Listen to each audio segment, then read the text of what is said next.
के लड्डू बनाकर खूब खिला, मना नहीं, पर भगवान के प्रसाद में कौन कभी नहीं डलता, क्योंकि इसमें ब्राह्मण हत्या का दोष होता।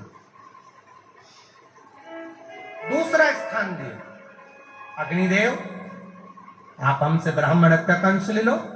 अग्नि ने ब्राह्मण हत्या का अंश लिया, तो अग्नि की लो में जो नीले कलर की लो होती है वो ब्राह्मण हत्या का अंश होती है। नीली लपट ब्राह्मण हत्या का अंश। अग्नि का जो पीला भाग रहता है वो देव भाग रहता है, पर अग्नि में जब नीली लपट आ जाती है तो उसमें ब्राह्मण हत्या का अंश लग जाता है। शिव महापुराण की कथा कहती है, जब यज्ञ करता ब्राह्मण विद्वज्जन भूदेव जब यज्ञ कराते हैं, यज्ञ कराते समय अग्नि की आंच को, अग्नि को ज्यादा ऊंचा नहीं जाने देते हैं। पास में एक शरबत बनाकर रखते हैं, थोड़ा सा दूध दही रखते हैं, जैसे ही आंच ऊपर होती है वो गिलास में भरकर, लोटे में भरकर अग्नि में डाल देते हैं, आंच को ठंडा कर देते हैं। क्यों? अगर यज्ञ की अग्नि ऊंची जाएगी, उसमें नीली लपट आ गई तो वो ब्राह्मण हत्या लग जाए, इसलिए उस अग्नि को सीमित रखा जाए। तीसरा स्थान दिया जल को, हे जलदेव आप हमसे ब्राह्मण हत्या का अंश लीजिए। जलदेव ने ब्राह्मण हत्या का अंश लिया, तो जल के ऊपर जो फेम रहता है, जल के ऊपर जो बुलबुला रहता है, जल के ऊपर जो फेम होता है वो ब्राह्मण हत्या का अंश होता है। इसलिए हमारे सनातन धर्म में जब मेहमान भोजन करने बैठते हैं, संत भोजन करने बैठते हैं, गुरुजन भोजन करने बैठते हैं, ब्राह्मण जन भोजन करने बैठते हैं, घर का कोई बुजुर्ग जब भोजन करने बैठता है तो भोजन की थाली बाद में आती है, पानी का गिलास पहले आता है।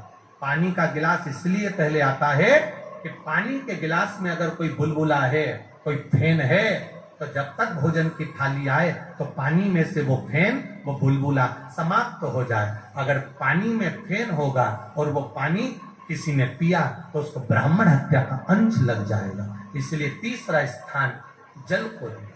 चौथा स्थान स्त्री को दिया। नारी, तुम हमसे ब्राह्मण हत्या का अंश लो।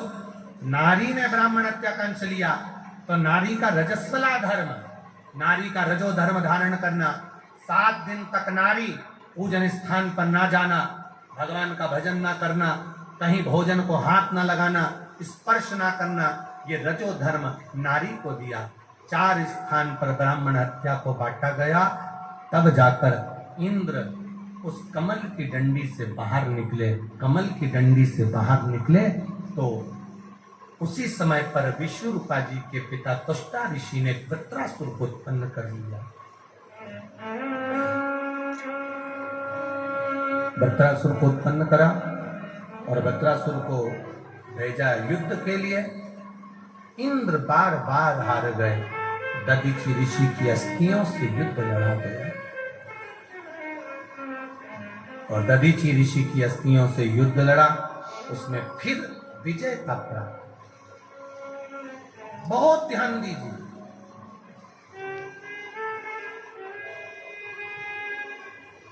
किसी युद्ध में जा रहे हो, किसी कंपटीशन में जा रहे हो, शंकर भगवान पर चढ़ी हुई एक बेलपत्र का स्मरण कर जाइए, एक लोटा जल चढ़ा कर जाइए, उसका फल प्राप्त हो। शिव कथा कह रही है, आगे 12 ज्योतिर्लिंग का स्मरण कराया है, भावों के साथ में सुंदर प्रसंग का स्मरण कराया।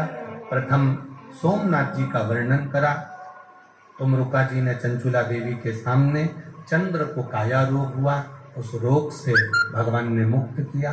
फिर अगला वर्णन करा है श्री मल्लिकार्जुन का। भगवान कार्तिकेय रुष्ट होकर गए, तब भगवान ने जाकर उनको मनाया, मल्लिकार्जुन के रूप में विराजमान हुए। अगला वर्णन आया है श्री महाकालेश्वर, दूषण नाम के राक्षस का संहार भगवान शिव ने किया। अगला वर्णन आया है श्री ओंकारेश्वर, विंध्य नामक पर्वत ने तप कर भगवान शिव को प्राप्त किया। फिर अगला वर्णन आया है श्री केदारेश्वर, भगवान नर नारायण के लिए केदार में जाकर प्रकट हुए। फिर अगला वर्णन भीमाशंकर का आया, कुंभकर्ण की धर्म पत्नी करकटी का पुत्र भीम, जिसका संहार शिव जी ने करा, तो शिव जी का नाम भीमा शंकर। अगला वर्णन आया है काशी विश्वनाथ, मनु शत्रुपा ने तप कर भगवान शंकर को प्राप्त किया। फिर अगला वर्णन आया है त्र्यंबकेश्वर का। गौतम बाबा पर गौ हत्या का दोष लगा, ब्रह्मा विष्णु महेश ने आकर दर्शन दिया तो गौ हत्या के दोष से मुक्त किया। अगला वर्णन आया है श्री वैद्यनाथ। रावण भगवान शंकर के शिवलिंग को लेकर जा रहा था, बीच में लघु शंका लगने पर संध्या करने के लिए रखा बाबा वैद्यनाथ जी के रूप में विराजमान है। अगला वर्णन आया है नागेश्वर। दारूक नाम के राक्षस के संहार करने के लिए भगवान प्रकट हुए। फिर अगला वर्णन आया है श्री रामेश्वरम। भगवान राम जी ने लंका पर विजय प्राप्त करने के लिए शिवलिंग की आराधना करी। फिर वर्णन आया कृष्णेश्वर। सुधर्म नाम के ब्राह्मण की पत्नी भूष्मा ऋषुदेया,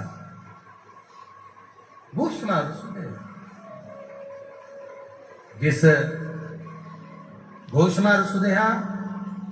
भूष्मा ने अपने बेटे को सुदेहा को दे दिया था अपने पति के कहने पर, और सुदेहा को दिया। सुदेहा ने उस बेटे का विवाह कर दिया। बहू आई तो मालूम पड़ा कि मेरी असली सास तो भूष्मा है। उसने पूछना बंद किया। क्रोध आ गया, बेटे के टुकड़े टुकड़े कर कर तालाब में डाल दिए। तालाब में डाले। भूष्मा का नियम था शंकर भगवान के शिवलिंग की पूजन कर कर विसर्जन करने जाती। विसर्जन करने आज बेटे को पाया, मन में सोचा कि मेरे बेटे को देखे बहुत दिन हो गए, आराधना करी भोलेनाथ से। बेटा मरा हुआ वापिस तैरते हुआ आया, भगवान शिव कृष्णेश्वर के रूप में विराजमान हुए।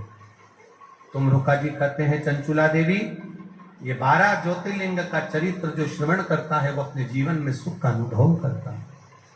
चंचुला के पति प्रेत योनि से मुक्त हुए, देव योनि को प्राप्त। आगे वर्णन आया,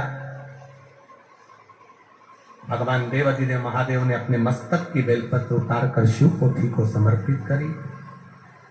भगवान शिव जी ने कहा, सुनो तुम रुका जी, कलिकाल में जहां शिव महापुराण की कथा होगी उस स्थान पर शिव कहते हैं मैं स्वयं विराजमान होऊंगा, और जहां मैं विराजमान होऊंगा वहां 33 कोटि देवी देवता भी विराजमान होंगे।